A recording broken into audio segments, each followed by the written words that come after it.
Ok. Gente, em 1969, Dr. Lloyd Jones, ele sempre fechava as conferências puritanas, e nesse ano ele fez uma palestra para encerrar a conferência puritana daquele ano, em Londres, e ele fez essa palestra, podemos aprender da história? Essa era a pergunta, podemos aprender da história? E ele começa essa palestra, que foi uma palestra crucial, porque foi nesse ano que ele se separou do J.I. Packer, os dois organizavam juntos essa conferência, e o impacto dessa palestra dele foi muito grande, muito forte. E acabou havendo um certo desentendimento entre eles. E ele começa exatamente por esse texto que eu coloquei aí, em que ele diz assim: talvez não exista nada que tenha denegrido tanto a glória de Deus como a história do seu povo na igreja. Já não animou muito, né? Por isso vou tratar desse assunto sobre aprender da história. O famoso dito de Hegel faz-nos lembrar que o que aprendemos da história é que não aprendemos nada da história. Ora, no que se refere ao mundo secular, essa é uma verdade plena e indubitável. A história da raça humana mostra isso claramente. A humanidade, em sua loucura e estupidez, sempre repete os mesmos erros. Não aprende e se nega a aprender. Mas não aceito isso como sendo próprio do cristão. O meu ponto de vista é que o cristão deve aprender da história. Que por ser cristão é seu dever fazer isso e deve animar-se a fazê-lo. Isso tudo indica que o cristão deve aprender da história. O meu argumento é que, para nós, é sempre essencial suplementar a nossa leitura teológica com a leitura da história da igreja. Senão, corremos o perigo de nos tornarmos abstratos, teóricos e acadêmicos em nossa visão da verdade. E, deixando de relacioná-la com os aspectos práticos da vida diária, logo estaremos em dificuldade. É interessante porque a história da igreja, conforme o Dr. Lloyd Jones falou aí, ela deve ser para o nosso ensino, ela deve trabalhar em nós, ela deve fazer um efeito sobre nós. Esse é um dos alvos nossos aqui, que cada um de nós seja impactado pelo estudo da história da igreja, que haja efeito sobre nós, que nós possamos sair da coisa abstrata teórica e possamos ver ali pessoas de carne e osso lutando com a verdade, que a gente possa se identificar naqueles homens e naquelas mulheres do passado que são irmãos nossos, só que em outro tempo, que passaram por lutas, que passaram por dificuldades, que tiveram que enfrentar grandes ameaças, e ali a gente pode aprender muita coisa. E é isso que eu espero que a gente consiga. Que a gente não caia naquela atitude, né, daquela história que se conta, né, de uma mocinha que foi chamada a preparar um estudo sobre a história da igreja, e ela então muito preocupada em fazer o melhor possível, e ela ficou pensando, por onde começar? Por onde começar? E aí ela chegou à conclusão de que ela tinha que começar do começo. Tem que começar lá do início mesmo. Isso é o certo. E aí, então, no dia da apresentação, ela pegou a folhinha dela e aí ela foi ler, então, o trabalho dela. E aí ela começou, se posicionou e disse: nosso pastor nasceu em 1933. Eu espero que essa não seja a atitude de nenhum de nós de achar que a igreja começa com a nossa igreja, né? São séculos de história, são 2000 anos de história, com muita coisa acontecendo e influenciando tudo que a gente crê, tudo que a gente vive hoje. Pode passar então? Mas o que é a igreja? Nós vamos estudar a história da igreja, mas o que é a igreja? E aí nós temos aí a Confissão de Fé de 1689, no seu capítulo 25.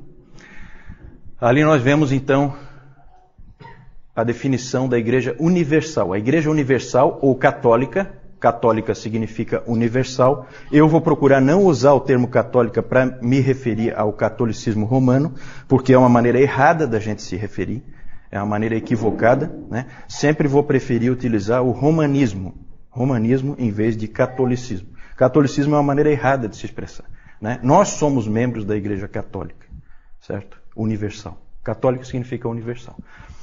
O próprio nome, Igreja Católica Romana já é uma contradição de termos. Ou é católica ou é romana.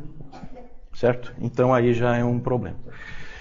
A Igreja Universal ou Católica, que com respeito à obra interna do Espírito e da verdade e da graça pode ser chamada invisível, consiste no número total dos eleitos que já foram, estão sendo ou ainda serão chamados em Cristo o cabeça de todos. Essa história da Igreja Universal ou invisível, nós não temos como estudar. Porque ela é invisível, nós não temos como fazer uma análise dela.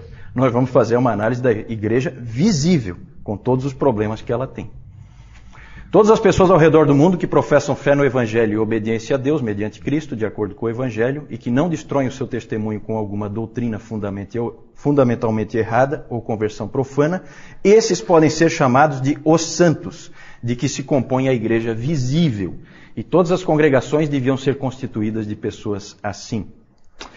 Mesmo as igrejas mais puras sobre a terra estão sujeitas a erros doutrinários e a comprometimentos. Isso é muito importante, vai aparecer o tempo inteiro. Algumas se degeneraram tanto que deixaram de ser igrejas de Cristo e passaram a ser sinagogas de Satanás.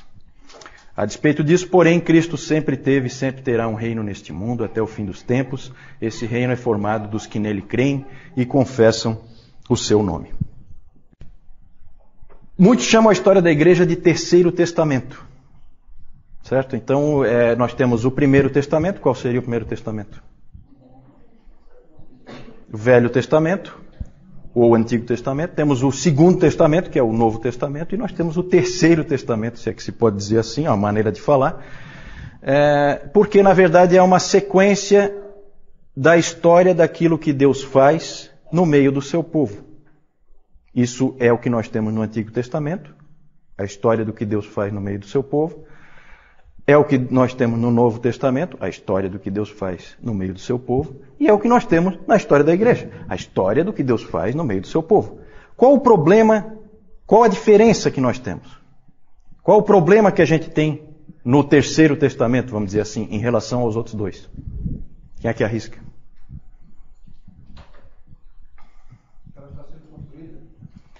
Que ela está sendo construída é um aspecto, né? Mas há um problema um pouco mais sério. Não, segunda vinda. Qual é o grande problema? O problema é que Deus está trabalhando no meio do seu povo, mas nós não temos interpretação. Certo? Nós não sabemos o que Ele está fazendo. Diferente do Velho Testamento, do Novo Testamento, em que vai ser dito o que Deus está fazendo.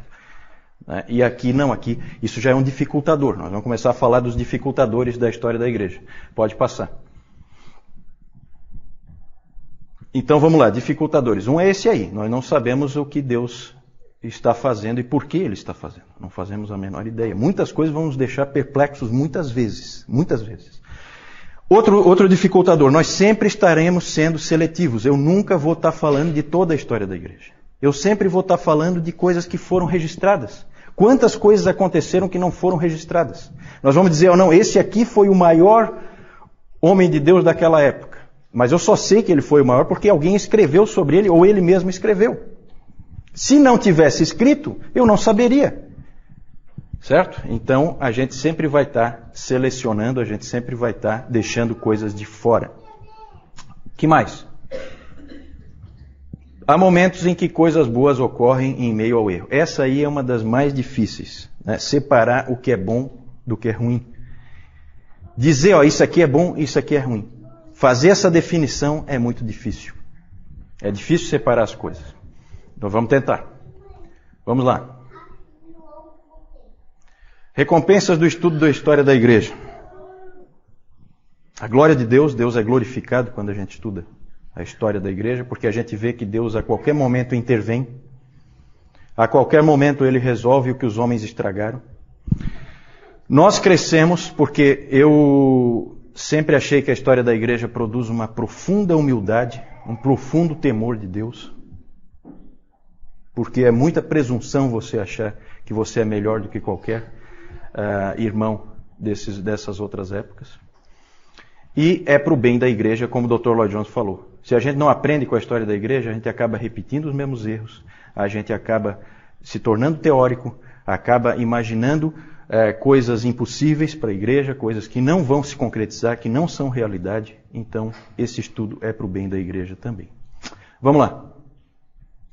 Esse aí é o nosso texto-chave na palavra. Porque em meio àquilo que o Lloyd Jones falou, que nada denigre mais a glória de Deus do que a história da sua igreja. É triste isso, né? Em meio a isso, nós vamos ter sempre em mente esse texto de Isaías 40, versículo 8. Seca-se a erva, cai a sua flor, mas a palavra de nosso Deus permanece eternamente.